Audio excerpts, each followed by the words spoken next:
शाम के 7 बज रहे हैं। न्यूज 24 पर सबसे बड़ा सवाल में आपका स्वागत है। आपके साथ मैं हूं मानक गुप्ता। दिल्ली में निजी गाड़ियों के लिए केजरीवाल के इवन ऑड फॉर्मूले ने बड़ी बहस छेड़ दी है। बढ़ते प्रदूषण पर हाईकोर्ट की फटकार के बाद दिल्ली सरकार ने फैसला किया है कि नए साल से यानी 1 तारीख से 1 जनवरी से हर प्राइवेट गाड़ी महीने में सिर्फ 15 दिन ही सड़क पर उतर पाएगी। 1 जनवरी से एक दिन सिर्फ इवन नंबर वाली गाड़ियां उतरेंगी और एक दिन सिर्फ ऑड नंबर वाली गाड़ियां। मकसद है सड़कों पर गाड़ियों की संख्या कम की जाए जिससे प्रदूषण कम हो और दिल्ली गैस चेंबर से बाहर निकल सके। लेकिन इस फैसले से दिल्ली में रहने वालों की धड़कनें तेज हो गई हैं। हर कोई यही सोच रहा है नए साल में न जाने क्या होने वाला है, अपनी अपनी मंजिल को कैसे जाएंगे। बीजेपी और कांग्रेस ने भी केजरीवाल की योजना को आड़े हाथों लिया है। इसीलिए हमारा आज का सबसे बड़ा सवाल यही है, ऑड इवन नंबर का केजरीवाल फॉर्मूला हिट है या फ्लॉप? क्या आप ट्रैफिक के मुद्दे पर भी दिल्ली पुलिस से टकराएंगे केजरीवाल? क्योंकि जाहिर है ये योजना दिल्ली पुलिस को ही इंप्लीमेंट करनी है। और क्या इस बहस से निकलेगा प्रदूषण मुक्त दिल्ली का रास्ता? इसी पर होगी बहस। लेकिन पहले देखिए आज की हमारी रिपोर्ट। भारी ट्रैफिक दबाव और प्रदूषण से दिल्ली को छुटकारा मिलेगा या नहीं, ये तो 1 जनवरी के बाद पता चलेगा, जब इवन ऑड नंबर वाली गाड़ियां एक दिन के अंतर पर चलेंगी। लेकिन उससे पहले ही केजरीवाल के इस नए फॉर्मूले ने बड़ी बहस जरूर छेड़ दी है। आज एक सवाल इस फैसले के पीछे मेरा सबसे पहला है, अगर मेरे घर में भारी बीमारी हो जाए, इमरजेंसी हो जाए, तो क्या मैं इवन और ऑड नंबर की गाड़ी देखने जाऊंगा? अगर पब्लिक ट्रांसपोर्ट बढ़िया होता तो आज लोगों को इतनी गाड़ियां खरीदने की जरूरत भी नहीं पड़ती। लॉ एंड ऑर्डर बड़ा मेंटेन करना इतना मुश्किल होगा, कैसे वो चलान होगा, क्या होगा, कुछ नहीं पता। लोग तो अमल में लाएंगे और फैसला भी अच्छा है गवर्नमेंट का, लेकिन इसके लिए बेसिकली देखना तो ये है ना कि ये चलेगा कब तक। केजरीवाल के फैसले से ऑड नंबर की बात किसी के गले नहीं उतर रही, लेकिन इसके पीछे सरकार की अपनी दलील है। बसेज और मेट्रो बहुत ज्यादा लोगों को कम्यूट करवाती हैं। कारें चूंकि कम लोगों को ले जाती हैं, उनका नंबर सड़कों में भरा हुआ लगता है। और अगर कारों को ये मेजर पर्टिकुलरली व्हीकल्स के लिए ले जाएगा, कार्स के लिए, स्कूटर्स के लिए, 2 व्हीलर्स के लिए, जिनसे काफी कलेक्टिवली पोल्यूशन ज्यादा होती है, उनको ऑड इवन करने से वो एक दूसरे से शेयर करेंगे, पब्लिक ट्रांसपोर्ट का इस्तेमाल करेंगे। मतलब साफ है, जिन गाड़ियों के नंबर के आखिर में 1, 3, 5, 7, 9 या फिर 0, 2, 4, 6, 8 होगा, ये गाड़ियां एक साथ सड़क पर नहीं चल सकेंगी। एक दिन ऑड नंबर वाली गाड़ी तो दूसरे दिन इवन नंबर वाली गाड़ी सड़क पर चलेगी। अगर ट्रैफिक के नए नियम लागू होते हैं तो लागू कराने की जिम्मेदारी दिल्ली पुलिस की होगी। केजरीवाल सरकार और दिल्ली पुलिस के बीच 36 का आंकड़ा किसी से छिपा नहीं है। हाल ही में आम आदमी पार्टी ने दिल्ली पुलिस प्रमुख पर गंभीर आरोप भी लगाए तो बस्सी भी आपा खो बैठे। हर काम के अंदर में जो है बेईमानी हो सकती है। उस जिंदगी के अंदर में बेईमानी नहीं किया, ना ही करूंगा, और ना ही कोई मेरे को अगर बेईमान कहने का प्रयास करेगा उससे डरूंगा। बेईमानों के कब्रिस्तान में लेके जाऊंगा। मैं गृह मंत्री जी से पूछना चाहता हूं, राजनाथ सिंह जी से, कि क्या आपकी सहमति और आपके बढ़ावे पे आपका दिल्ली का पुलिस कमिश्नर इस प्रकार की भाषा बोल रहा है गुंडागर्दी की? मैं मोदी जी से पूछना चाहता हूं, क्या इस प्रकार से किसी सरकार को कब्रिस्तान में भेजने की बात एक पुलिस कमिश्नर कह सकता है? अब सवाल यह है, जो केजरीवाल सरकार दिल्ली पुलिस से 2-2 हाथ करने को तैयार है और जो दिल्ली पुलिस कमिश्नर विरोधियों को कब्रिस्तान भेजने को तैयार है, ऐसे में केजरीवाल सरकार का यह फैसला सही तरीके से लागू हो पाएगा? कहना मुश्किल है। दिल्ली से दिव्या अग्रवाल के साथ ब्यूरो रिपोर्ट, न्यूज 24। आज का सबसे बड़ा सवाल, ऑड इवन नंबर का केजरीवाल फॉर्मूला हिट है या फ्लॉप? क्या आप ट्रैफिक के मुद्दे पर भी दिल्ली पुलिस से टकराने वाले हैं केजरीवाल? और क्या इसी बहस से निकलेगा प्रदूषण मुक्त दिल्ली का रास्ता? इसी पर बहस करने के लिए आम आदमी पार्टी से यहां मेरे साथ द्वारका के विधायक आदर्श शास्त्री हैं, जो कि पार्लियामेंट्री सेक्रेटरी भी हैं इंफॉर्मेशन टेक्नोलॉजी डिपार्टमेंट के। बीजेपी से मेरे साथ शाजिया इल्मी, पॉपुलर फेस, आप जानते हैं टीवी पर पहले भी अक्सर आपने देखा है एक एंकर की तरह। उसके बाद आम आदमी पार्टी और अब बीजेपी। कांग्रेस से मेरे साथ अभिषेक दत्त हैं और यहां स्टूडियो में डॉक्टर सेवाराम, जो कि ट्रैफिक और ट्रांसपोर्ट प्लानर हैं, स्कूल ऑफ प्लानिंग और आर्किटेक्चर से जुड़े हुए, मतलब ट्रैफिक एक्सपर्ट आप इन्हें कह सकते हैं। आप सभी का स्वागत है। आदर जी, जाहिर है पहला सवाल आप ही से होगा। आदर जी, आपने सुना हमारी रिपोर्ट में भी और आपको फीडबैक भी मिल रहा होगा, दिल पे हाथ रख लीजिएगा, ईमानदारी से बताइएगा। दिल्ली में आपने कंफ्यूजन और केओस की स्थिति पैदा कर दी है इस स्कीम को अनाउंस करके। आपको खुद उसके डिटेल्स नहीं पता है, आपने सिर्फ ये कह दिया 1 जनवरी से एक दिन इवन नंबर की गाड़ियां चलेंगी, एक दिन ऑड नंबर की गाड़ियां चलेंगी। करीब 88 लाख कारें हैं दिल्ली में जी। अचानक एक दिन में आप आधी कारें सड़कों से बाहर कर रहे हैं। वो 44 लोग कैसे सफर करेंगे? 44 लाख लोग कैसे सफर करेंगे आदर्श जी? देखिए, ऐसा है कि इस समय जो सुप्रीम कोर्ट ने, हाई कोर्ट ने भी बोला, दिल्ली जिस तरह का गैस चेंबर बन चुका है, ये बहुत विपरीत, बहुत ड्रामेटिक सिचुएशन, ड्रास्टिक सिचुएशन है। इसमें कोई ऐसा कदम उठाने की जरूरत पड़ी सरकार को जिसमें ड्रास्टिक सिचुएशन, ड्रास्टिक मेजर्स। इसलिए मैं मानता हूं, मैं इस बात के लिए पूरी तरह से सहमत हूं कि ये कठिन समय है दिल्ली की जनता के लिए। आधी 44 लाख गाड़ियां दिल्ली की सड़कों में नहीं आएंगी, मगर ऐसा नहीं है कि दिल्ली में बस नहीं चलती, ऐसा नहीं है कि दिल्ली में ऑटो नहीं चलता, ऐसा नहीं है कि दिल्ली में मेट्रो नहीं चलता। की हालत आप जानते हैं, तो मेट्रो में पैर रखने की जगह नहीं होती, बसों में जगह नहीं होती है। हम लोग बस, ऑटो कितने आप जानते हैं? हम लोग बस सर्विस, जैसे बताया, हम लोग उसी समय के लिए बस सर्विस बढ़ा रहे हैं। हम लोग मेट्रो को लिख रहे हैं। आपके पास कोई योजना नहीं है अभी आदर्श जी? सब ये कह रहे हैं कि करेंगे।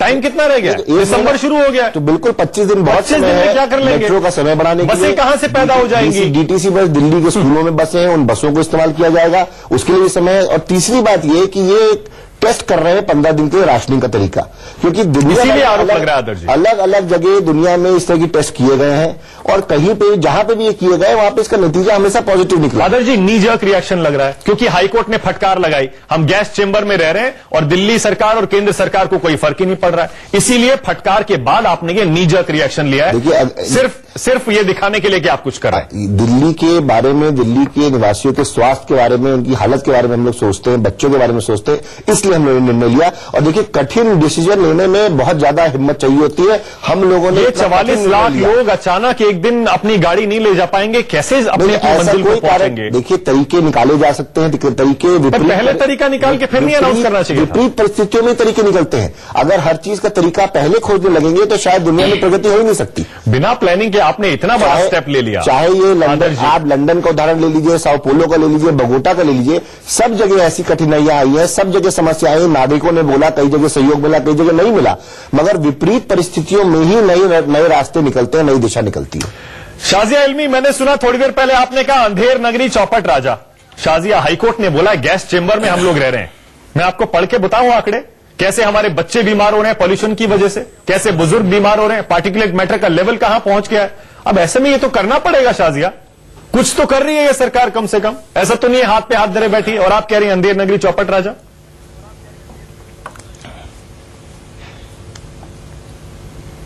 नहीं, आप सही कह रहे हैं मानक जी, और मैं सिर्फ इस मेजर की वजह से अंधेर नगरी चौपट राजा नहीं कह रही थी, मैं एक बड़े संदर्भ में ये बात कह रही थी।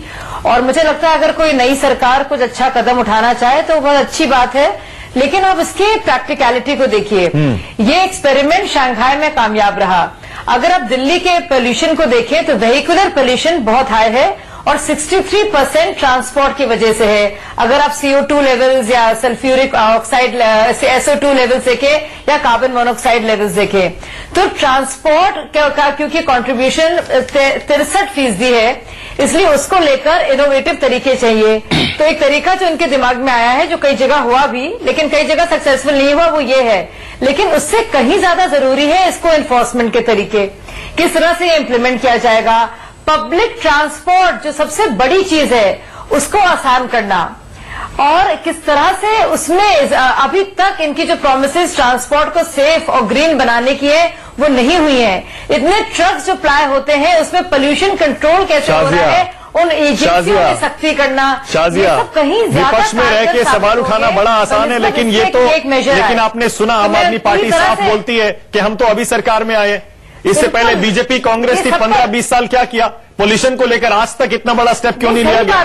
ट्रांसपोर्ट की आप बात कर रहे हैं, आपने क्यों नहीं किया अभी तक?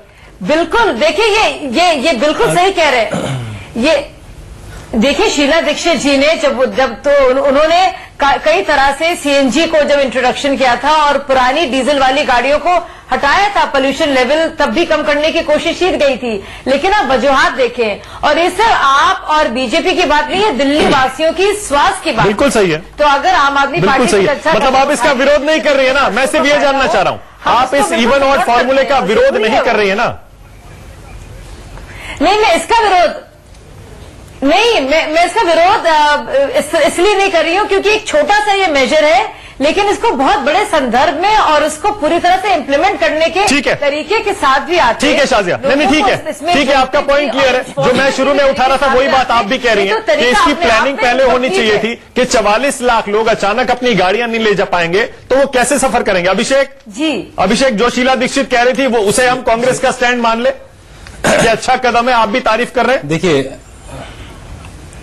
देखिए मेरा ये मानना है कि फर्स्ट ऑफ ऑल जो इस कदम की टाइमिंग है वो बहुत डाउटफुल है।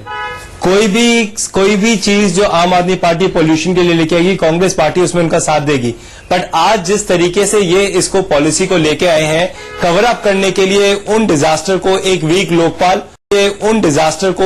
लोकपाल और जो एमएलए की इन्होंने सैलरी बढ़ाई है उसको एक नी जर्क रिएक्शन से कवर अप करने के लिए इन्होंने एक नई चीज सामने लेके आई है। अब मैं बात करना चाहता हूं इस पॉलिसी के बारे में। आज पिछले 10 महीने में आम आदमी पार्टी ने एक भी नई बस या मेट्रो की कनेक्टिविटी के बारे में कुछ नहीं करा। आज आम आदमी पार्टी ने कोई वुमेन कमांडोज लेके नहीं आए, सीसीटीवीज नहीं लेके आए, लास्ट माइल कनेक्टिविटी के बारे में इन्होंने कुछ नहीं करा। आज दिल्ली की महिलाओं अपने आप को कैसे कितना असुरक्षित फील करेंगी जब उनको पब्लिक ट्रांसपोर्ट नहीं मिलेगा। अभिषेक ये पॉलिटिक्स का टाइम नहीं है। अभिषेक दत्त ये पॉलिटिक्स का टाइम नहीं है। पॉलिटिकल पॉइंट स्कोर मत करिए। अभिषेक आपने शाजिया को सुना, उन्होंने कहा कि हमारे बच्चों का सवाल है, हमारी सेहत का सवाल है। अभिषेक पॉलिटिक्स मत करिए। अभिषेक प्लीज पॉलिटिक्स मत करिए। अभिषेक हाईकोर्ट ने क्या बोला मैं फिर से पढ़ के बता दूं आपको। हम गैस चेंबर में रह रहे हैं, हमें इस समय अपने बच्चों को सुरक्षित हवा देने के लिए जो करना चाहिए वो करना चाहिए। आपने 10 महीने में कुछ काम नहीं करा। आप बताइए आपने अब जब कर रहे हैं तो आप उनके साथ क्यों नहीं खड़े हो रहे हैं? मेट्रो कनेक्टिविटी नहीं आप करिए बट आप पहले प्लानिंग कीजिए। दिल्ली की जनता को रोड पे लाके मत खड़ा कीजिए। आपने ये प्लानिंग क्यों नहीं की अभिषेक? आपकी सरकार थी 15 साल दिल्ली में, 10 साल केंद्र में। जो हमारी सरकार ही अचानक रातों रात तो प्रदूषण नहीं फैल गया ना। और लो फ्लोर बसेज हमारी सरकार लेके आई है। आज आप कारपूल के बारे में बात कीजिए, आज आप दिल्ली पुलिस से पहले बात कीजिए, ट्रैफिक पुलिस से पहले बात कीजिए। अच्छा ठीक है अभिषेक मैं समझ गया आपका टोन वैसा ही है, आपके सवाल भी जाहिर है कुल मिला के वैसे ही हैं जो शाजिया उठा रही हैं कि पहले प्लानिंग होनी चाहिए थी। 44 लाख लोग आखिर सफर कैसे करेंगे?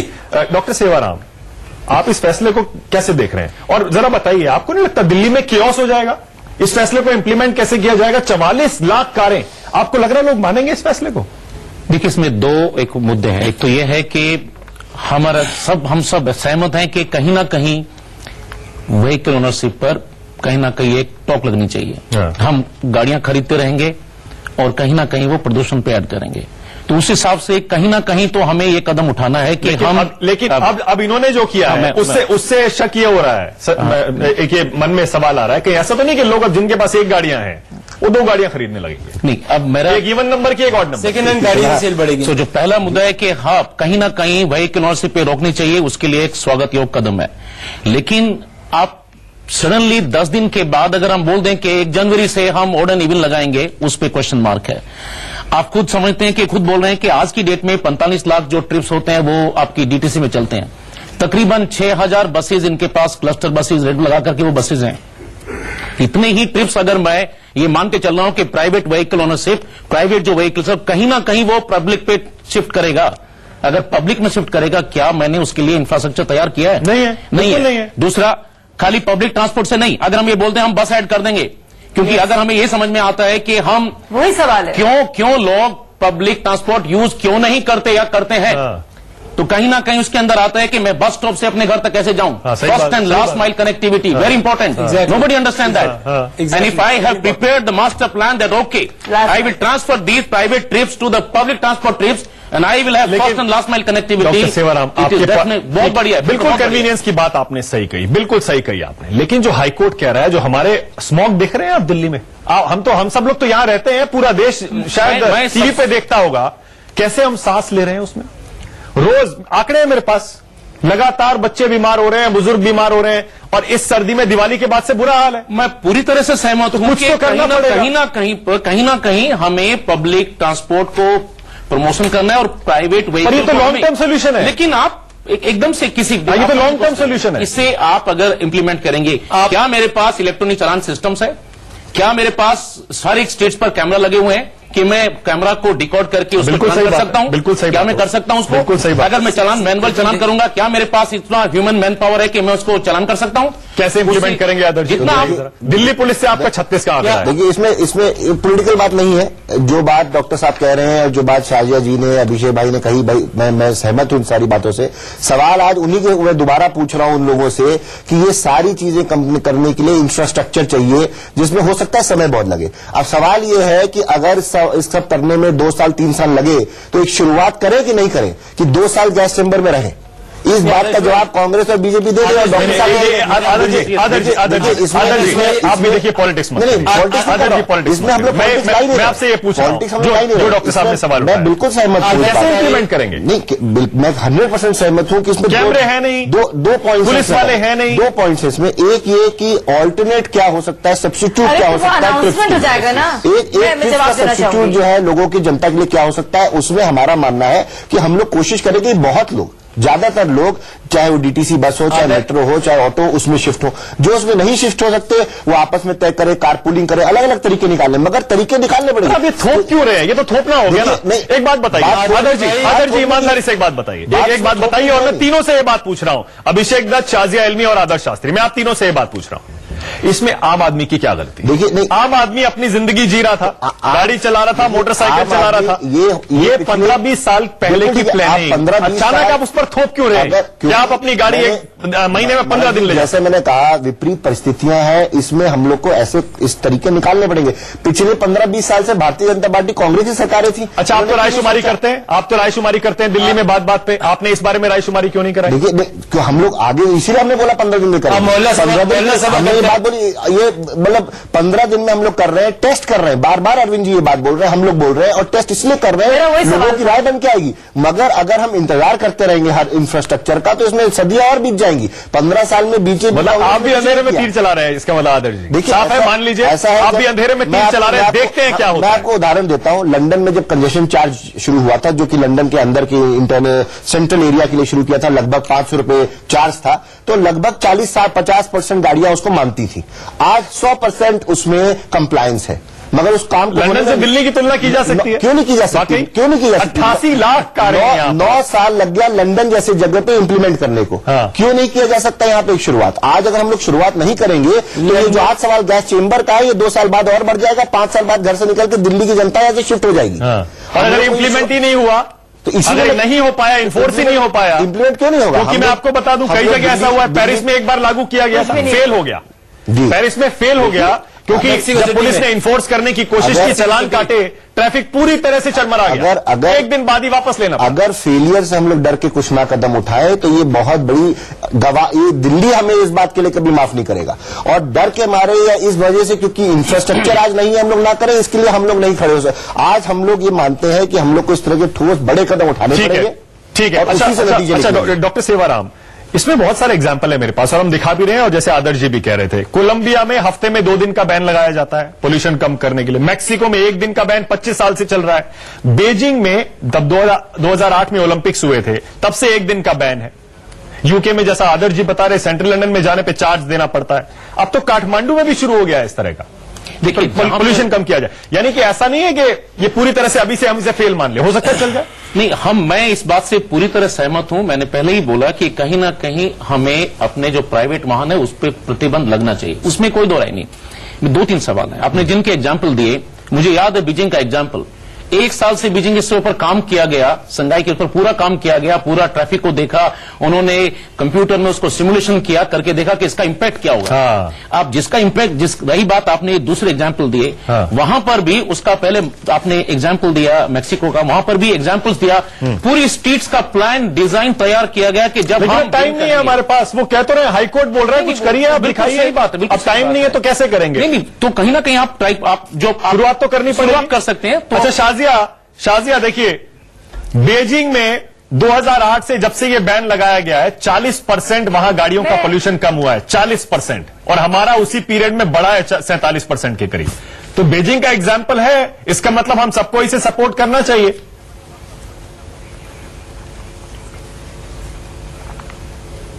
नहीं, देखिए, अपने आप में जो आइडिया या जो भी कोशिश हो, छोटी या बड़ी, और ये ऑड और इवन नंबर्स की कई जगह पे हुआ है, कई जगह कामयाब हुआ, कई जगह कामयाब नहीं हुआ। कुछ जगह इससे इजाफा भी हुआ है पोल्यूशन का, क्योंकि लोगों ने ज्यादा गाड़ियां भी खरीदी हैं और चालाकी से उसको सबवर्ट किया है।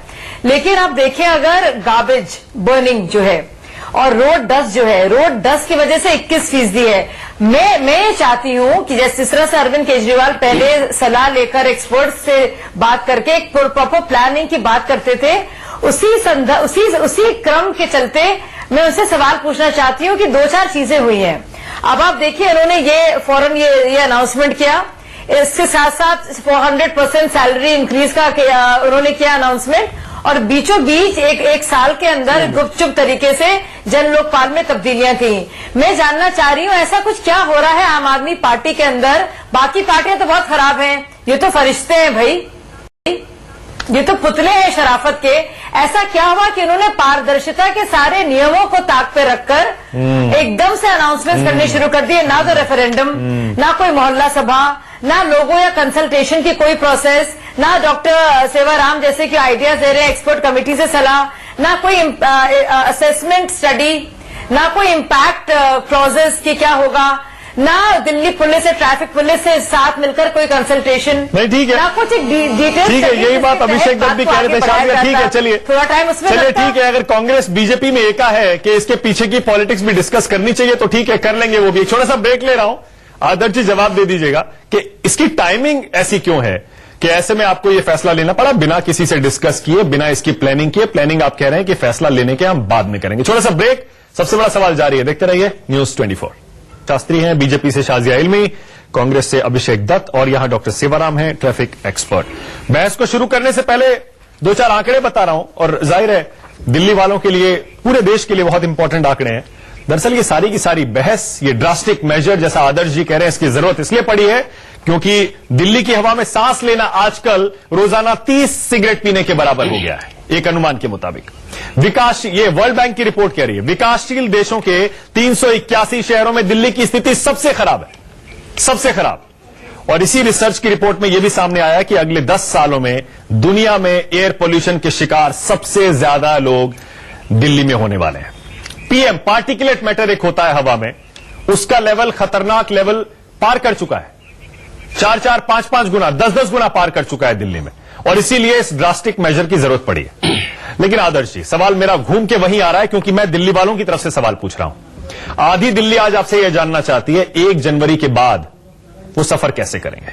उनकी गाड़ियां आपने घर में बंद करवा दी एक दिन के लिए, अब वो ऑटो लेंगे, ऑटो वाले उनसे मनमानी वसूली करेंगे, टैक्सी मिलेगी नहीं, बसें हैं नहीं, मेट्रो है नहीं, वो अपनी मंजिल पे कैसे जाएंगे? देखिए, ऐसा है कि हम लोग साथ, पहली बात ये कि मैं दोबारा बोलना चाहता हूं, ये हम लोग टेस्ट कर रहे हैं 15 दिन के लिए। अगर ये इसमें जो समस्या आएंगी उनका निवारण खोजा जाएगा, पहली बात। दूसरी ये, अभी 25 दिन का समय है, लोगों को तरीके बताए जाएंगे, एडवर्टाइज किया जाएगा, लोगों को जानकारी दी जाएगी क्या ऑल्टरनेट वैकल्पिक इंतजाम है उनके ट्रैवल करने के लिए। तीसरी बात ये कि जैसा हम लोगों ने बोला, मेट्रो को हम लोग लिख रहे हैं कि उसकी पहले क्यों नहीं कर सकते थे ये? मैं अनाउंस करने से पहले कर लेते ये, 15-20 दिन, महीना, 2 महीना ले लेते, प्लानिंग होती, लोगों के ओपिनियन ले लेते, एक्सपर्ट से एक रिपोर्ट मंगवा लेते। हम लोग ये भी कर रहे हैं, ये भी कर रहे हैं, ऐसा नहीं कि हम लोग इसमें से कोई काम नहीं कर रहे हैं। आरोप लग रहे हैं कि ये पॉलिटिकल है। देखिए, इसमें पॉलिटिकल मास्टर स्ट्रोक है ये आपका, इसका कोई विरोध नहीं कर पाएगा। जन लोकपाल बिल जो कि वीक लोकपाल बिल है, जोगपाल भी लोग कह रहे हैं, मखौल पाल कह रहे हैं, उससे ध्यान हट गया।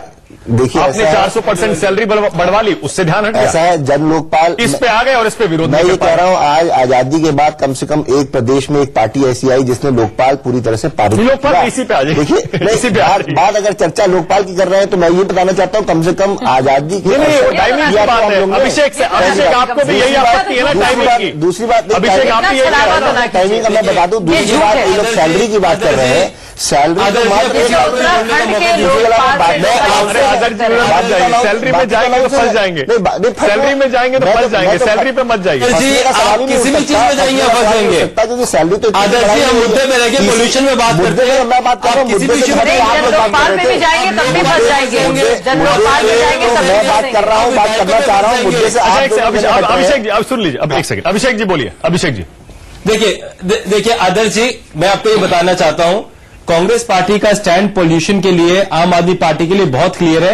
हमने ही आपको सुझाव दिया था कि दिल्ली के अंदर एक दिन पब्लिक ट्रांसपोर्ट को यूज करा जाए और प्राइवेट व्हीकल्स को नहीं यूज करा जाए। कार फ्री डे की आप आपको बात बहुत पहले दिया था और हमने ये भी आपको कहा था उसके लिए प्रिपरेशन कीजिए। आज दिल्ली को आप देखिए, एक कोने में नोएडा है, एक कोने में गुड़गांव है, एक कोने में गाजियाबाद है। तो आज अगर मैं न्यूज 24 के स्टूडियो में रात को 11 बजे जाता हूं शो करके, वापस कैसे आऊंगा? क्या आसपास कोई मेट्रो स्टेशन, कोई कनेक्टिविटी है? प्रैक्टिकलिटी में आप आइए। आज आप इसमें अगर आपने जल लोकपाल बिल में 10 महीने लगा दी जो आपका रेडी था, उसमें आपने चेंजेस दुनिया भर की कर दी। आज आप 2 महीने बाद एक प्लानिंग के साथ आते, मोहल्ला सभा में जाते, दिल्ली पुलिस को ऑन बोर्ड लेके आते, विमेन सिक्योरिटी पे आप आते, सीसीटीवी कैमरास आप इंस्टॉल करते और आप इस मूव को लेके आते, शायद सब लोग आपके साथ खड़े होते। इस मूव के कोई अगेंस्ट नहीं है, बट इस मूव की टाइमिंग पे और इसकी इंप्लीमेंटेशन पे एक बहुत बड़ा क्वेश्चन मार्क है। और आदर्श भाई ये आप भी जानते हैं, आप भी जानते हैं कि आज आपने इतने बढ़िया तरीके से सैलरी हाइक और एक वीक लोकपाल बिल को आपने घुमा दिया। 2014 का लोकपाल का बिल और 2015 का लोकपाल का बिल में उतना ही अंतर है जितना 2013 के अरविंद केजरीवाल में और 2015 के अरविंद केजरीवाल में। अभिषेक अंतर है। ठीक है अभिषेक, आपका पॉइंट ठीक है, वैलिड क्वेश्चन है। एक और सवाल है मेरा आदर्श जी आपसे, एक सेकंड में आ रहा हूं डॉक्टर साहब आपके पास। आप आरसी भार्गव को तो जानते होंगे, मारुति सुजुकी के चेयरमैन है, बड़े आदमी हैं और जाहिर है मारुति के चेयरमैन है, उनको भी इस बारे में कुछ एक जानकारी तो होगी। वो ये कह रहे हैं कि ऐसा लग रहा है कि खास आदमी की गाड़ी को आपने बड़ी आसानी से टारगेट कर लिया, क्योंकि आपकी आम आदमी की सरकार है, आम आदमी की पार्टी है, आम आदमी का ज्यादा ख्याल रखते हैं और गाड़ियां जो होती हैं लग्जरी की निशानी होती हैं, इसीलिए आपके लिए बड़ा आसान सा फैसला था ये। एक झटके में आपने आधी गाड़ियां सड़क से बाहर कर दी, क्योंकि पता है पॉलिटिकली आपको इससे कोई नुकसान नहीं होने वाला। सही है ये बात? जबकि कह रहे हैं इस फैसले के पीछे मुझे कोई सेंस समझ नहीं आ रहा। मैं समझता हूं भार्गव साहब का थोड़ा सा फैक्ट्स अपने क्लियर कर लें। मारुति के चेयरमैन जरूर रहे हैं, मगर जो 90 लाख तकरीबन गाड़ियों की हम बात कर रहे हैं उसमें 55 लाख तो टू व्हीलर है जो कि पूरी तरह से आम आदमी के हैं, खास आदमी की तो कहीं नहीं है। और जो बड़ी गाड़ियां बड़ी कंपनी बेचती है वो मुश्किल से 2-2.5 लाख गाड़ियां हैं। छोटी मारुति की अपनी उनकी कंपनी की गाड़ियां और टू व्हीलर मिला के 65 लाख गाड़ियां हैं जो पूरी तरह से आम आदमी की। तो पहले तो अपने फैक्ट सही कर लें। दूसरी बात यह कि मैं दोबारा ये बोलना चाहता हूं, आदर्श भाई आपने तो आम आदमी की गाड़ी 12 लाख रुपए की कर दी। आम आदमी की गाड़ी 12 लाख की। देखिए आम आदमी गाड़ी 12 लाख की नहीं, कि आम आदमी की गाड़ी चाहे वो टू व्हीलर हो चाहे जो गाड़ी, अगर ईमानदारी के पैसे से ली हुई गाड़ी हो, ईमानदारी के पैसे से ली हुई गाड़ी हो तो वो आम आदमी की गाड़ी है। अच्छा ठीक है, दिल्ली वालों पे आ जाता हूं फिर से।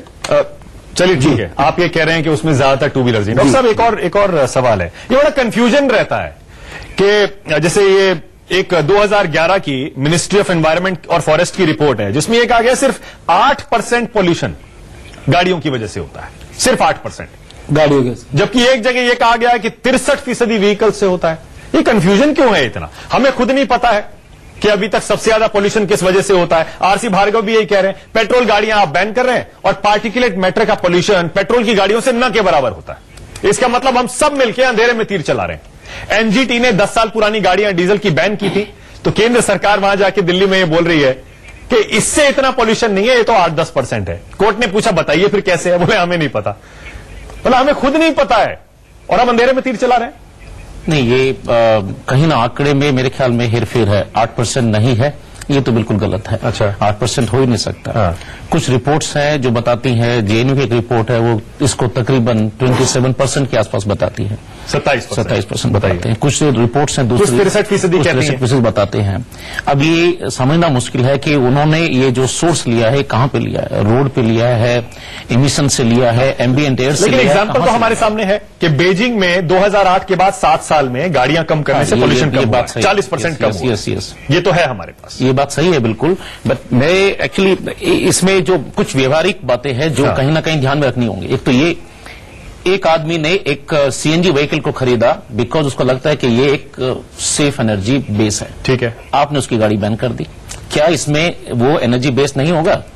आपने इलेक्ट्रिक व्हीकल बैन किया। अच्छा, आपने सीएनजी गाड़ियां भी बैन कर दी? नहीं, वही इसमें सारी गाड़ियां। अब इसमें पेट्रोल डीजल सीएनजी, पेट्रोल और डीजल की गाड़ियां जो ऑड एंड इवन नंबर की हैं, सीएनजी नहीं आती है। इसमें क्लियर करना पड़ेगा कि इसमें अभी ये क्लियर नहीं है। आई थिंक मेरे ख्याल में वो नहीं कर सकते आप, बिकॉज आप सीएनजी को नहीं कर सकते, आप इलेक्ट्रिक व्हीकल को नहीं कर सकते।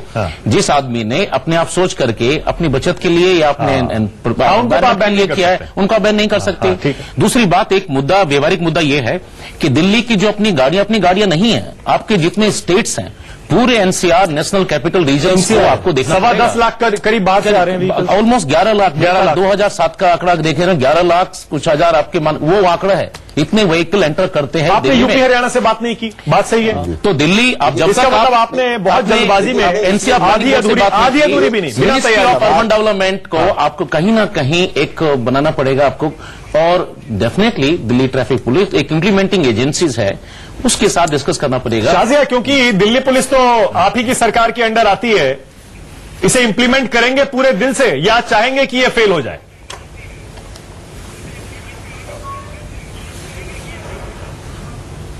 देखिए, इस तरह की बातें करना मतलब ये आम आदमी पार्टी के लोगों को शोभा देता है। दिल्ली पुलिस की अपनी एंटिटी है, उसकी रिपोर्टिंग एक स्ट्रक्चर है, और हर एक स्टेट में लॉ एंड ऑर्डर जो है वो स्टेट सब्जेक्ट है और स्टेट सरकारें देखती हैं। लेकिन दिल्ली की यूनिक स्थिति होने की वजह से वो सेंट्रल गवर्नमेंट को ठीक है। करती है रिपोर्ट, और ये सब जानते हैं। अरविंद केजरीवाल को अच्छी तरह से जानते थे, लेकिन जब उनको वोट लेने थे तो उन्होंने इस तरह की बातें कही। मेरे मन में एक और बात है जो मैं कहना चाहती हूँ। इतने अनाउंसमेंट्स हुए, शाजिया, पहले मेरे सवाल का जवाब दे दीजिए। शाजिया, दिल्ली पुलिस इसे ठीक से इंप्लीमेंट कर पाएगी, नहीं कहा कर गया पाएगी? कि मैं जवाब दे रही हूँ, मैं जवाब दूंगी। हाँ।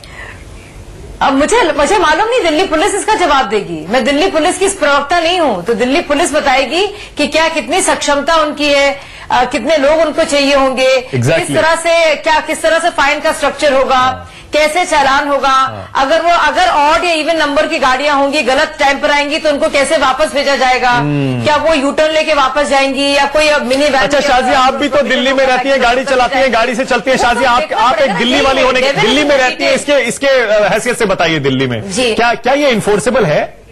अगर कोई निकल भी जाता है इस बैन के खिलाफ अपनी गाड़ी लेके, सोचिए जरा, पॉसिबल है कियोस हो जाएगा जैसे फ्रांस में, पेरिस में हुआ था? लगता है सड़कों में वैसे ही आप सोचिए मैंने गलत दिन अपनी इवन नंबर की गाड़ी लेके मैं गई, मैं बीआरटी तक पहुंच गई, वहां पे मुझे पुलिस वाला मिला। हर एक घर के सामने, पार्किंग लॉट के सामने तो पुलिस वाला होगा नहीं, ट्रैफिक पुलिस वाला तो स्टॉप पर होगा, स्टॉप पर वो गाड़ी को रोका जाएगा, मुझे चालान किया जाएगा, फिर क्या मुझे अलाउ किया जाएगा आगे जाने के लिए कि मैं यू टर्न लूंगी? ऐसी कितनी गाड़ियां लौटाई जाएंगी, क्या होगा सड़क में हालत? आप सोचिए। बिल्कुल सही है। तो कैसे आप इन्फोर्स करेंगे? आप सोचिए तो, मतलब किस तरह की जागरूकता है इसको लेकर।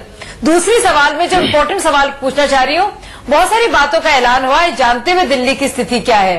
अब आप देखिए, फ्री वाईफाई की बात हुई, स्वास्थ्य का बजट को डबल करने की बात हुई, हॉस्पिटल बेड्स को डबल करने की बात हुई, एजुकेशन में स्कूल्स को बढ़ाने की 3 गुना बढ़ाने की बात हुई।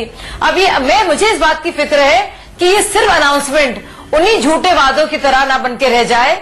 और कहने को ये बड़ा अच्छा है, लेकिन मुझे लगता है सच में ये डाइवर्ट करने का तरीका है एक बहुत सीरियस समस्या को लेकर। जवाब दीजिए वाकई में गैस चेंबर में आदर्श जी जवाब दीजिए। आदर्श जी बिना तैयारी के इस तरह का अनाउंसमेंट करेंगे तो ये सवाल तो पैदा होगा। देखिए ऐसा मुझे असल में हंसी आ रही है शाजिया जी के सवाल पे। लगता है ये पिछले 10 महीने में बिल्कुल आम आदमी पार्टी की सरकार की उपलब्धियों के बारे में जानकारी नहीं रख पा रही है।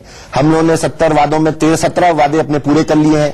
हम लोग स्कूल का नया प्रोग्राम बना रहे हैं, मोहल्ला क्लिनिक शुरू कर दी है, एजुकेशन लोन देना शुरू कर दिया है। तो इसके बारे में लगता है शाजिया जी को जानकारी नहीं, दिल्ली वालों को इसकी जानकारी पूरी है। आदर्श भाई और अभिषेक भाई यहाँ पे जवाब देना चाहूंगा, उन्होंने 11 बजे के बाद लौटेंगे कैसे, इनको भी अगर थोड़ा सा जानकारी लेनी होगी कि ये जो हम कार्यक्रम बना रहे हैं ये सुबह 7 से रात शाम के 11 बजे डेंगू की हालत जैसे कि कंजेशन चार्ज जो लंदन में होता है वो सुबह 8 बजे से शाम 7 बजे होता है। आदर्श जी इसलिए मैं अगर अभिषेक मेरे स्टूडियो में आएंगे 8 बजे मैं उनको फ्री कर दूंगा, 8 बजे अपने घर कैसे जाएंगे? तो 11 बजे तक के लिए उनके पास समय है, 11 बजे के बाद तक के लिए उनके पास समय है, 11 बजे के बाद 11 बजे तक हमें उनका ख्याल रखना पड़ेगा। 11 बजे तक जो है वो जाएंगे जैसे मतलब आप अभिषेक जी को हमें डिनर कराना पड़ेगा। देखिए ऐसा है, लाइट सी बात है। देखिए उनका पॉइंट वैलिड है। वो कह रहे हैं कि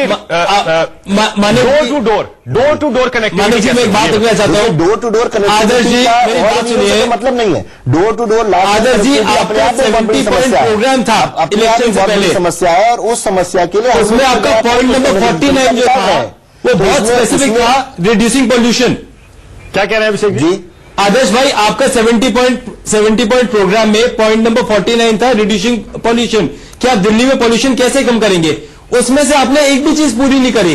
आपने दिल्ली की जनता को दोबारा आपको जानकारी दे दी अभिषेक भाई कि आप पोल्यूशन कम करने के लिए हम कारपूल की बात करेंगे, हम वैक्यूम क्लीनिंग की बात करेंगे। पोल्यूशन में आपके पॉइंट 15 साल में पहली बार यमुना नदी के ऊपर हम लोगों ने कार्यक्रम करे हैं। की बात कर रहे हैं नहीं, हर तरह का पोल्यूशन की बात हम कर रहे हैं। फिलहाल एयर पोल्यूशन की बात अगर आप एयर पोल्यूशन की बात कर रहे हैं तो इन्होंने 15 साल में क्या किया? आपका हमने 70 आज हमने पहल तो करी, बहुत क्लियर था कि दिल्ली आपने एक भी स्टेप उसमें नहीं लिया।